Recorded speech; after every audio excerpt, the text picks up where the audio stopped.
जय Hind everyone. So welcome to CUET concept minds.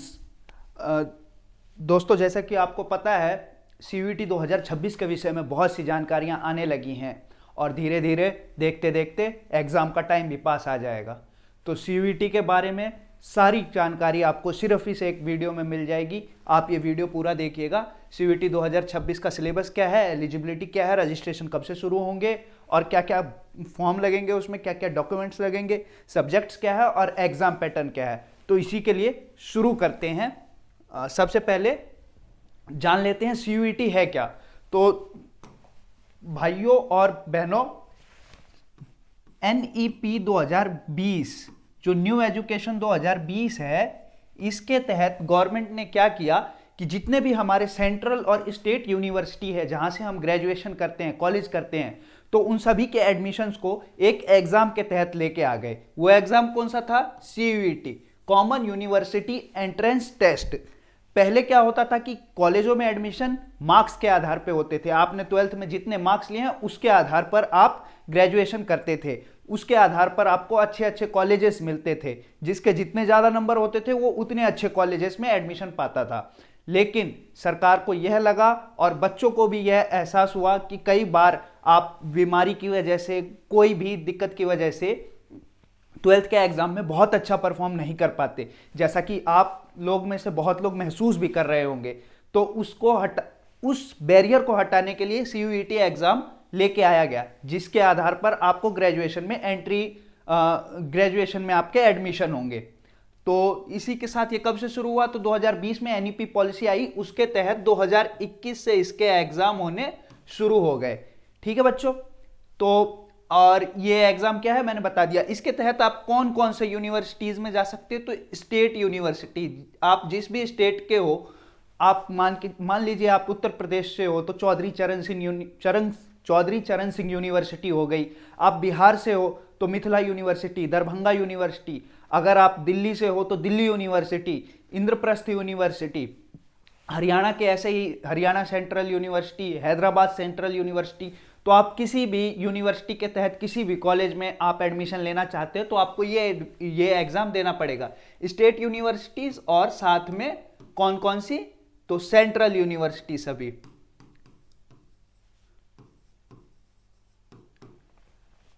ठीक है बच्चों। तो इसके लिए क्या है, एग्जाम पैटर्न क्या है, पेपर कैसे होता है, ये क्वेश्चन आएंगे बहुत से बच्चों के। तो बहुत आसान है, बड़ी आसान भाषा में मैं आपको समझा देता हूं। एग्जाम पैटर्न क्या होगा इसका? तो एग्जाम पैटर्न में सीयूईटी आपसे कहता है कि आप मैक्सिमम 5 विषय चुन सकते हो जिसमें आपको एग्जाम देना है। ठीक है। और इसमें सबसे महत्वपूर्ण बात यह है कि ये जो जनरल एप्टीट्यूड टेस्ट है, जीएटी, ये कंपलसरी है। सभी को ये पेपर देना जरूरी है। इसके अलावा आपके पास क्या चॉइस है? तो 13 लैंग्वेजेस का चॉइस है और 23 डोमेन सब्जेक्ट। ये डोमेन सब्जेक्ट कौन से होंगे? तो जिसके तहत आपको आगे ग्रेजुएशन करना है वो डोमेन सब्जेक्ट होते हैं ये। इसमें क्या है? तो पॉलिटिकल साइंस है, हिस्ट्री है, इसके अलावा जियोग्राफी है, और क्या है? तो फिजिक्स है, केमिस्ट्री है, मैथ्स है, कंप्यूटर साइंस है। इसी तरह के जो भी मेन सब्जेक्ट आप 12th क्लास में पढ़ रहे हैं, बीएसटी है, बिजनेस स्टडीज, अकाउंटेंसी है, तो ये सारे डोमेन सब्जेक्ट में आ जाएंगे। तो ऐसे 23 डोमेन सब्जेक्ट है। तो आप में से बहुत लोग कंफ्यूज हो रहे होंगे कि मान लीजिए हमको किसी एक पर्टिकुलर सब्जेक्ट से ग्रेजुएशन करनी है तो हम कौन सा सब्जेक्ट चूज करेंगे? तो इसके लिए सीयूईटी हर साल एक पीडीएफ निकालता है जिसमें वो देश में जितने भी यूनिवर्सिटी है मेजर, उन सभी के बारे में मेंशन होता है कि ये university let's say physics honours के लिए कौन से सब्जेक्ट्स को एज डोमेन सब्जेक्ट मांग रही है, कौन से सब्जेक्ट को लैंग्वेज के बेस पे मांग रही है। तो ये एक डॉक्यूमेंट हर साल आता है। इस साल अगर वो डॉक्यूमेंट आता है तो आपको हमारे टेलीग्राम चैनल पे भी मिल जाएगा। इसी के साथ आपको रेगुलर क्या करना है? तो सीयूईटी एनटीए की वेबसाइट को चेक करते रहना है। वहां पे जो भी इंफॉर्मेशन होगी regarding form filling, regarding everything, वहां पे सबसे पहले वहीं अपडेट होता है। हम लोग भी या कोई भी और संस्था अगर कुछ आपको प्रोवाइड करवाती है तो वो डायरेक्ट उन्हीं की वेबसाइट से प्रोवाइड करवाती है। तो कौन सी वेबसाइट है? वो सीयूईटी के लिए एनटीए की वेबसाइट है, नेशनल टेस्टिंग एजेंसी। ये इसका पेपर करवाती है। ठीक है बच्चों। अब बहुत से बच्चे कंफ्यूज हो रहे होंगे कि सर मान लीजिए मेरे को फिजिक्स ऑनर्स करनी है, तो मैं एक छोटा सा एग्जांपल देता हूँ। डीयू में फिजिक्स ऑनर्स करने, आपको बीएससी फिजिक्स करना है, तो इसके लिए क्या करना होगा। डीयू ने कह रखा है कि फिजिक्स और मैथ एज डोमेन सब्जेक्ट होने चाहिए। ठीक है।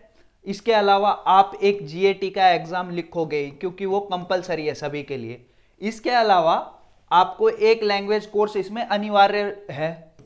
वो डीयू अपना लिस्ट निकालता है, लैंग्वेज के लिए लिस्ट ए होती है डीयू में। तो लिस्ट ए में से एक सब्जेक्ट, यानी कि कोई एक लैंग्वेज आपके पास होनी जरूरी है। अब मान लीजिए किसी बच्चे को ये डर हो, भय हो कि मेरा फिजिक्स में अच्छा एग्जाम में मैं परफॉर्म ना कर पाऊं और प्लान बी के तहत मैं केमिस्ट्री ऑनर्स रखना चाहूं, तो आप देखेंगे तो अभी भी हमारे पास यहाँ पे 4 ही सब्जेक्ट हो रहे हैं। तो हम यहाँ पे 5वां सब्जेक्ट क्या ऐड कर सकते हैं, जैसे देखोगे 1 2 3 4, तो यहाँ पे 5th सब्जेक्ट आप मान के चलो प्लान बी में आप केमिस्ट्री करना चाहते हो तो यहाँ पे केमिस्ट्री एक ऑप्शन रख सकते हो, क्योंकि केमिस्ट्री के लिए भी केमिस्ट्री और मैथ होना कंपलसरी है एज डोमेन सब्जेक्ट। तो इस तरह से आप ड्यू से फिजिक्स ऑनर्स या केमिस्ट्री ऑनर्स कर सकते हो। इसी के अलावा अगर किसी को हिस्ट्री ऑनर्स करनी है या इकोनॉमिक्स ऑनर्स करनी है, तो इसके लिए भी एलिजिबिलिटी क्राइटेरिया होता है कि इको प्लस मैथ्स,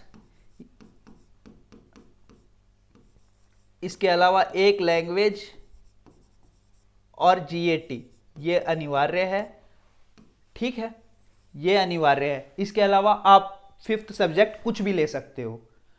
तो होप सो आपको समझ में आ गया होगा। इसके बारे में विस्तृत जानकारी, जो ब्रॉडर जानकारी होगी, वो आपको जो डॉक्यूमेंट आएगा सीयूईटी या एनटीए की तरफ से या यूनिवर्सिटी की तरफ से, वहां पता चल जाएगा। आगे बढ़ते हैं। सीयूईटी 2026 का सिलेबस क्या होगा। तो सिलेबस इसमें कुछ नहीं होता। सबसे पहले आपके डोमेन सब्जेक्ट का अगर हम देखें तो डोमेन सब्जेक्ट में सिलेबस जो होगा वो आपका एनसीईआरटी होगा। कौन कौन सी क्लास की होंगे, तो ये class 11th plus class 12th, इन दोनों का मिला के होगा।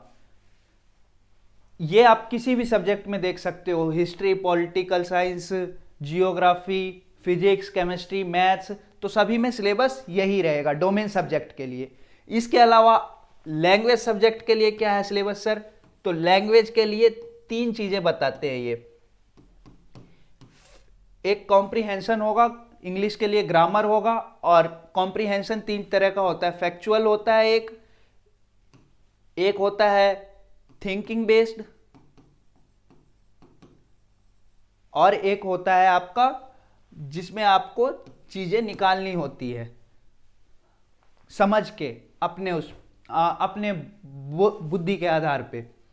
इसके अलावा हम जीएटी जो है, बहुत से बच्चे इसको पेपर को हल्के में लेते हैं, पर ये आपका डिसाइसिव होता है किसी भी एग्जाम में आपके एडमिशन के लिए।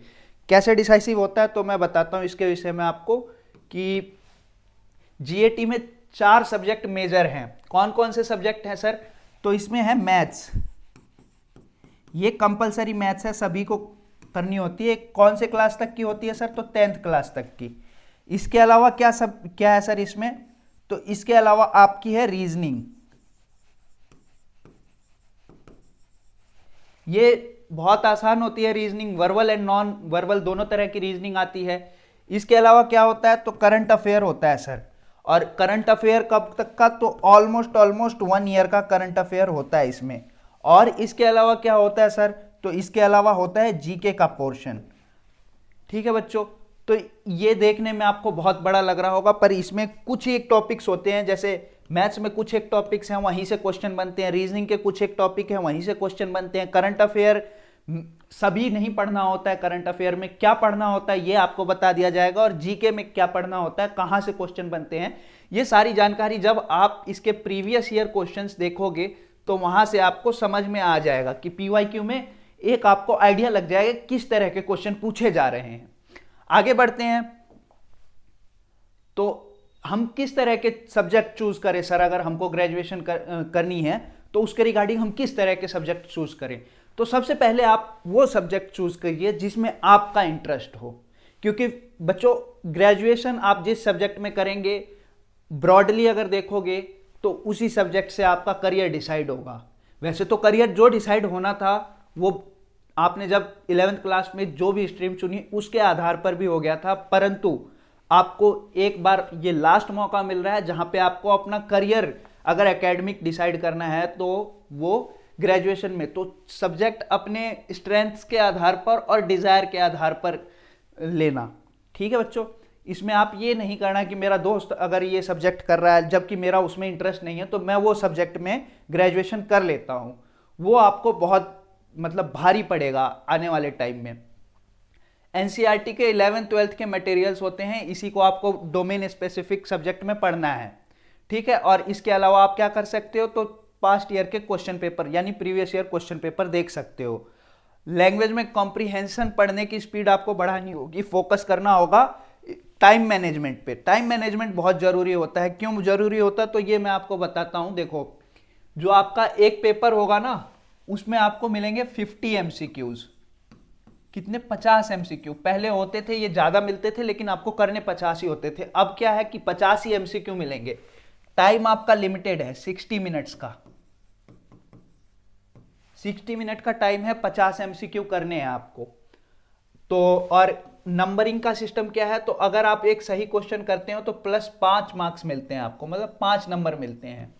अगर आप वहीं पे गलत कोई क्वेश्चन कर देते हो, रॉन्ग आंसर करते हो, तो उसमें आपको -1 मार्क्स होता है, मतलब 1 मार्क्स कट जाता है। तो अगर आप एक बुद्धि लगा के देखो, आप थोड़ा सा सोच के देखोगे, अगर आपने एक क्वेश्चन किया तो आपके 1 नंबर नहीं कटे, आपके 6 नंबर कट गए हैं। 1 नंबर तो ये कटे ही कटे, प्लस में ये 5 नंबर जो थे वो किसी दूसरे क्वेश्चन, मतलब जो क्वेश्चन आपने किया है उसके ये +5 मार्क्स थे, वो तो कट गए, -1 और कट गया, तो टोटल कितना हुआ? -6। एक क्वेश्चन आपके गलत करने पे -6 नंबर हो जाते हैं। ठीक है बच्चों, तो इस चीज का ध्यान रखना है। तो इसीलिए ये एग्जाम बहुत डिफिकल्ट हो जाता है यहाँ पे नेगेटिव मार्किंग की वजह से। तो इसके लिए क्या करना है, तो आपको गलतियां बहुत कम करनी है। देखो बच्चों, 90% नंबर लाना या 90% क्वेश्चंस को यहाँ पे ठीक कर देना बहुत से बच्चों के बस की बात होगी, लेकिन जो बहुत अच्छे कॉलेज होते हैं जैसे कि दिल्ली यूनिवर्सिटी के अगर आप कॉलेज देखोगे या बनारस हिंदू यूनिवर्सिटी के कॉलेज देखोगे, तो उन जगहों के कॉलेजेस में आपको 90% मार्क्स पे एडमिशन क्लोज हो जाते हैं, वहाँ पे मिलना बहुत मुश्किल है, नेक्स्ट टू इम्पॉसिबल है। तो इसके लिए जो 95 96 मार्क्स है ना वो डिसाइसिव होते हैं। और वो डिसाइसिव क्यों होते हैं, क्योंकि 90% तो ऑलमोस्ट बहुत बच्चे लेके आ जाते हैं। 95% से लेकर के 100% के बीच की जो रेस होती है ना, ये डिसाइड करती है कि आपको कितना बेहतर कॉलेज मिलेगा। तो इसीलिए गलतियां बहुत कम करनी है, और अगर गलतियां कम करनी है तो तैयारी आपको अभी से शुरू करनी पड़ेगी, आज से शुरू करनी पड़ेगी, तभी जाके आप जब मार्च में आप अपना बोर्ड एग्जाम लिखोगे, अप्रैल मई में सीयूईटी का एग्जाम होगा, तो उस टाइम पे आपकी तैयारी बहुत अच्छी हो चुकी होगी। अच्छा, इसमें क्या मतलब पिछले ट्रेंड से नोटिस किया गया है, तो डिफिकल्टी जो होती है ये मॉडरेट होती है और सब्जेक्ट टू सब्जेक्ट वेरी करती है। जैसे कि ह्यूमैनिटीज में ये थोड़ा लंबा क्वेश्चन देखने को मिलता है, क्वेश्चन का फ्रेमिंग बहुत लंबी होती है, तो 50-60 मिनट में उन क्वेश्चंस को पढ़ पाना भी एक तरह से मुश्किल होता है, तो ये देखा गया है। इसके अलावा क्वेश्चन के टाइप क्या होते हैं, तो केस स्टडी टाइप के क्वेश्चन होते हैं और एप्लीकेशन बेस्ड क्वेश्चन होते हैं। जैसे कि मैच द फॉलोइंग है, तो ये 3-4 चैप्टर से मिला के एक मैच द फॉलोइंग बना लेते हैं, ह्यूमैनिटीज में बता रहा हूं मैं। और वेटेज क्या होता है, तो ज्यादातर टॉपिक जो होते हैं वो एनसीईआरटी से हो जाते हैं, लेकिन आपको उसमें भी कंसेप्ट लगाना पड़ता है, कंसेप्ट के आधार पे ही आप उस क्वेश्चन को सॉल्व कर पाओगे। आगे बढ़ते हैं बच्चों, तो पीवाईक्यू एनालिसिस से मैंने बता दिया कि किस तरह से आपको करना है। अब मैं बताता हूँ पीवाईक्यू से आपको किस तरह से प्रैक्टिस करनी है। प्रैक्टिस के लिए आप सबसे पहले क्या करोगे, तो एप्लीकेशन बेस्ड क्वेश्चन होंगे उसको आप सॉल्व करने की कोशिश करोगे। टाइम बाउंड करना होगा इसको आपको। टाइम को बहुत मतलब टाइम बहुत वैल्यूएबल है एग्जाम में जब आप बैठे रहोगे। और एलिमिनेशन मेथड होते हैं कई उसका यूज़ करना है, ये हम आपको सिखा देंगे कि किस तरह से एलिमिनेशन मेथड को यूज़ किया जा सकता है। और प्रीवियस ईयर क्वेश्चन को आप टाइम बाउंड करके खुद कीजिए। और इसके अलावा क्या कर सकते हैं, जहां पे आप गलती कर रहे हो, एक बार अगर आपका सिलेबस खत्म हो गया तो जहां पे आप गलती कर रहे हो उस पोर्शन पे विशेष रूप से ध्यान देना है आपको। आगे बढ़ते हैं बच्चों। तो सेल्फ स्टडी प्लान के बारे में 1 से 2 वीक तक आप सिलेबस की मैपिंग कर लो और एनसीईआरटी का रिवीजन कर लो डोमेन सब्जेक्ट में। सिलेबस की मैपिंग क्या करनी है, तो सपोज कि मतलब चैप्टर 1 से लेकर के चैप्टर 5 तक एक सेम टॉपिक पे है या एक सेम थीम पे है, तो इस तरह के क्वेश्चन की आप मैपिंग कर लो। उसके अलावा एनसीईआरटी से उनका रिवीजन कर लो। 3 और 4 वीक में आप क्या कर सकते हो आगे के टाइम में कि टॉपिक वाइज प्रैक्टिस कर लो क्वेश्चन की और टाइम बाउंड। और 5th और 6th वीक में क्या कर सकते हो, फुल लेंथ मॉक लगाओ, रिवीजन करो, एरर्स जो भी है आपके उस पर ध्यान दो और क्वेश्चन को जल्दी पढ़ना। कॉम्प्रीहेंशन जो बहुत लंबे होते हैं उनको जल्दी पढ़ने की आदत डालनी होगी आपको। और इसके अलावा एग्जाम डे में आपको क्या करना होगा, ये एग्जाम जिस दिन होगा उस दिन आपको बता दिया जाएगा। अच्छा बच्चों, तो आप कह रहे, आपको अब दिमाग में ये आ रहा होगा कि किस तरह से हम सर तैयारी करें। आपने बता दिया कि तैयारी करनी है, किस तरह से करनी है तैयारी। तो इसके विषय में मैं थोड़ा सा बोलना चाहूँगा कि देखो, तैयारी का कोई निश्चित समय नहीं होता, पर अगर आप आज से शुरू कर दोगे तैयारी तो बहुत अच्छी बात है। तैयारी के लिए कहाँ जाना है, कहीं नहीं जाना है, आपको इसी चैनल पे सारी वीडियोस मिलेगी। सबसे अच्छी बात क्या है, तो वीडियोस जो होगी आपकी वो 20 to 30 मिनट्स की होगी। अच्छा, बहुत बच्चे कहेंगे कि सर इतने टाइम में क्या होगा, तो 20 to 30 मिनट्स में क्या होगा बच्चा, कि जब आप स्कूल से आओगे 2 बजे 2:30 बजे, लेट से 3 बजे भी आओगे, तो आपको 3:30 बजे तक जो वीडियो है वो हमारे चैनल पे मिल जाएगी। वीडियोस का फॉर्मेट क्या होगा, तो ये बहुत यूनिक चीज है जो आपको शायद कहीं नहीं मिलेगी।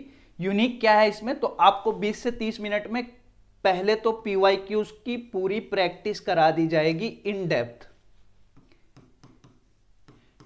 डेप्थ पीवाईक्यू का एनालिसिस होगा।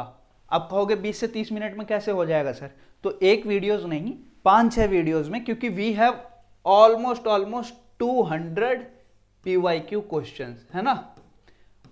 4 साल अभी एग्जाम हो चुके हैं, तो एक साल में ऑलमोस्ट 50 क्वेश्चन होते हैं, 60 क्वेश्चन होते हैं। शिफ्ट वाइज भी अगर देख ले तो हमारे पास 200 से 250 पीवाईक्यू के क्वेश्चन हैं अभी। इसके अलावा तो ये 4-5 दिन में हम आपको सारा पीवाईक्यू करवा देंगे। इसके अलावा जो हम करने वाले हैं वो बहुत अच्छी चीज़ है कि लेट से आपका एक चैप्टर है एनसीईआरटी का, इस चैप्टर में एक टॉपिक शुरू हुआ यहाँ से और यहाँ आके ख़त्म हो गया, फिर दूसरा टॉपिक यहाँ से शुरू होगा, यहाँ खत्म होगा, तीसरा टॉपिक ऐसे सो ऑन जाएगा। इधर मान के चलो एक चैप्टर में 4 टॉपिक हो गए हमारे, तो आपको टॉपिक वाइज वीडियो मिलेगी। इस माइक्रो लेवल पे हम पढ़ेंगे कि आपका जो क्वेश्चन आएगा आप बना दोगे, 100% क्वेश्चन क्लास से होगा, इसकी गारंटी लेके बता रहा हूं मैं। तो टॉपिक के लेवल पे हम यहाँ पे टॉपिक के लेवल से एमसीक्यू उठाएंगे पहले, कि इस टॉपिक से क्या एमसीक्यू बन सकता है, इस टॉपिक से क्या एमसीक्यू होगा, इस टॉपिक से कितना एमसीक्यू निकल सकता है, इस टॉपिक से कितना एमसीक्यू निकलता है। Then after we will move to the chapter. अब इस पूरे चैप्टर से कितना एमसीक्यू निकल सकता है ये देखेंगे हम। उसके बाद हम 3-4 सेम थीम वाले चैप्टर्स जो होंगे उसको पकड़ के एमसीक्यू को निकालेंगे, ठीक है। इसके बाद फिर क्या करेंगे, तो हम पूरी बुक से एमसीक्यू को निकालेंगे।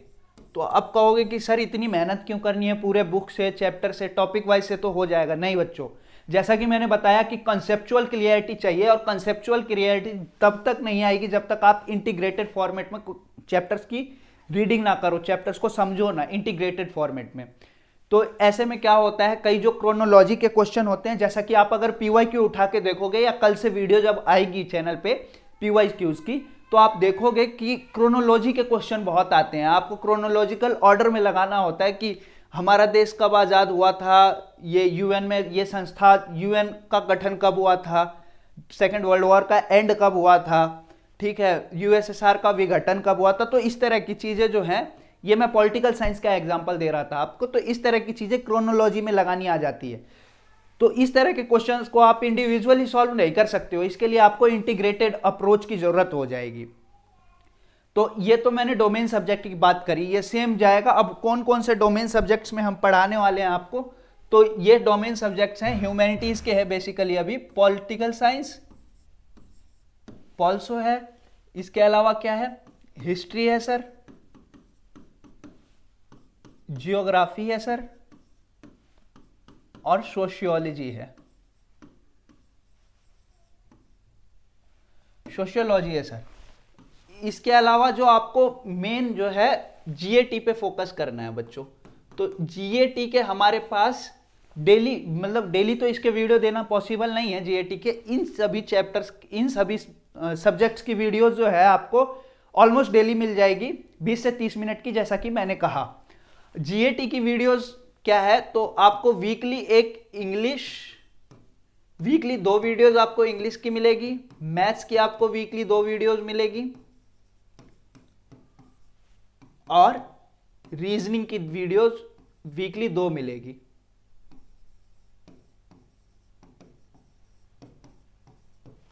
इसके अलावा हमारे जो अब यहां पे जीके रह गया, और क्या रह गया बच्चों, तो करंट अफेयर्स रह गया। करंट अफेयर्स की आपको वीक में एक वीडियो मिलेगी। और जीके की वीडियो क्या है, तो जीके की वीडियोस आपको टाइम के साथ, जब एग्जाम थोड़ा करीब होगा या 1-2 महीने बचेंगे, तब आपको ये वीडियोस भी डेली मिला करेगी। ठीक है बच्चों, तो यहां से आपका जो मतलब मेजर इन 4 सब्जेक्ट्स के लिए पोर्शन तो पूरा हो ही रहा है, साथ में जीएटी की भी वीडियोस आ रही हैं, तो आप जीएटी की भी तैयारी कर सकते हो। अब बहुत से बच्चे सवाल पूछेंगे कि सर वीडियोस देख के केवल हो जाएगा क्या, तो नहीं बच्चों, वीडियो देख के बिल्कुल नहीं होगा, मतलब बिल्कुल तो नहीं, मतलब बहुत ज़्यादा चांस नहीं है कि हो जाएगा। तो इसके लिए हम आपके लिए एक टेस्ट प्लान करके रखते हैं। टेस्ट का क्या होगा सर, तो टेस्ट आपको जैसे ही मान लीजिए आप पॉलिटिकल साइंस की वीडियोस देख रहे हैं, 1 वीक तक आपने पॉलिटिकल साइंस की वीडियो देखी, तो after 1 week on every Sunday there will be a online test that will be open to all. ठीक है, तो आप अपने दोस्तों को जो भी सीयूईटी की तैयारी कर रहे हैं उनको शेयर कर सकते हो उस टेस्ट को, और वो वीक में एक टेस्ट होगा जिसमें ऑल इंडिया रैंक की घोषणा की जाएगी। टॉप 50 बच्चों को हम नाम चैनल पे बताएंगे कि कौन टॉप 50 बच्चे आए हैं उसमें। और ये टेस्ट क्या होगा, तो ओपन टू ऑल होगा। और कहाँ से होगा, इसका टेस्ट का सिलेबस क्या होगा, तो test will be always from the previous week. ठीक है, आपने मंडे टू सैटरडे जो पढ़ा हो, आपने मंडे टू सैटरडे जो भी पढ़ा होगा वहां से आएगा वो टेस्ट।